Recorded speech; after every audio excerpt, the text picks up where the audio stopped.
Assalamualaikum warahmatullahi wabarakatuh. Hai semuanya, bertemu lagi dengan saya Winnie Oktavia dari kelas 11 MIPA 3 nomor absen 33. Nah, di video saya yang kali ini saya akan menjelaskan sedikit materi tentang perpindahan kalor. Apa itu perpindahan kalor, jenis-jenisnya, contoh-contohnya, dan lain sebagainya. Buat kalian yang belum tahu, yuk simak video dari saya. Apakah kalian semua tahu apa pengertian dari perpindahan kalor itu sendiri? Perpindahan kalor adalah perpindahan energi akibat adanya perbedaan suhu di antara dua tempat yang berbeda. Perpindahan kalor itu sendiri mempunyai beberapa jenis. Yang pertama bisa secara konduksi, konveksi, dan juga radiasi. Terus, apakah yang membedakan dari ketiganya itu? Yuk simak penjelasan dari saya. Yang pertama adalah konduksi. Apa itu konduksi? Konduksi adalah perpindahan kalor yang membutuhkan perantara, tetapi tidak disertai dengan zat perantaranya. Contoh pengaplikasian perpindahan kalor jenis ini dalam kehidupan sehari-hari adalah yang pertama, saat kita menyalakan kembang api, saat membakar paku, saat memanaskan mentega di atas wajan, saat mengaduk kopi panas menggunakan sendok, dan masih banyak lagi contoh-contohnya. Pernahkah kalian bertanya-tanya, kenapa sendok yang kita gunakan untuk mengaduk kopi yang panas, ujung yang kita pegang juga terasa panas atau hangat? Padahal yang kita gunakan untuk mengaduk kopi kan yang bagian bawah, ujung itu loh, yang berbentuk lingkaran atau oval itu. Kenapa itu bisa terjadi? Buat kalian yang belum tahu atau yang belum mengerti teorinya atau penjelasannya, yuk simak penjelasan ini. Jadi, ketika logam atau sendok terkena panas, maka partikel di dalamnya akan bergetar. Ketika satu partikel bergetar, maka partikel tersebut akan menggetarkan partikel yang lainnya. Nah, terus sampai ke ujung. Nah, itulah mengapa sendok atau logam yang kita pegang ikut terasa panas atau hangat. Yang kedua adalah konveksi. Apa itu konveksi? Konveksi adalah perpindahan kalor atau panas yang membutuhkan perantara dan disertai perpindahan zat perantaranya.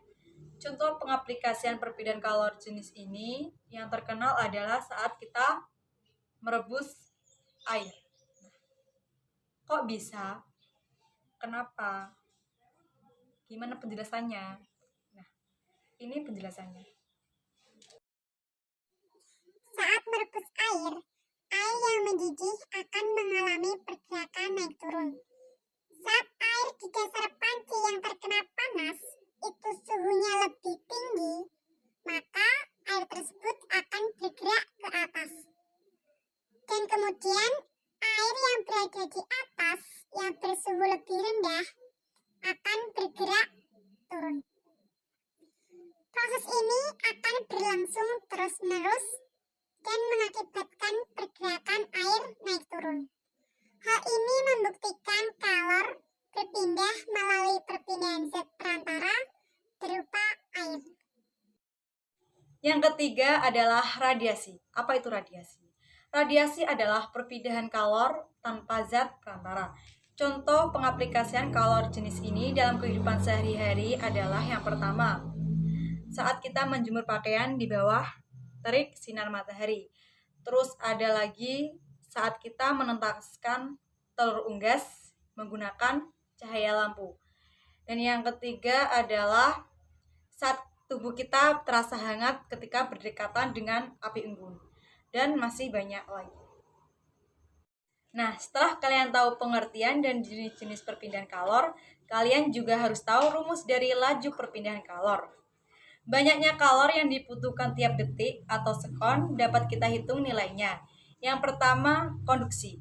Dapat kita hitung dengan rumus Q per T sama dengan H sama dengan K kali A kali delta T per L, di mana T adalah kalor, T adalah waktu, H adalah laju perpindahan kalor, K adalah konduktivitas termal, A adalah luas penampang, delta T adalah perubahan suhu, dan L adalah panjang penampang.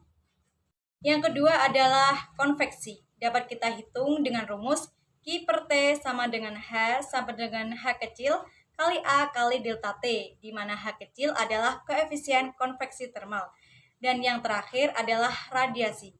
Dapat kita hitung dengan rumus Q per T sama dengan H sama dengan E kali sigma kali A kali T pangkat 4, di mana E adalah emisivitas dan sigma adalah tetapan Stefan Boltzmann dan T adalah suhu.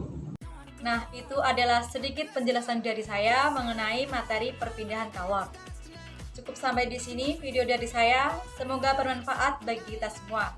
Dan jangan lupa tetap semangat belajar dan jangan lupa stay safe, stay healthy. Akhir kata, wassalamualaikum warahmatullahi wabarakatuh. Bye bye.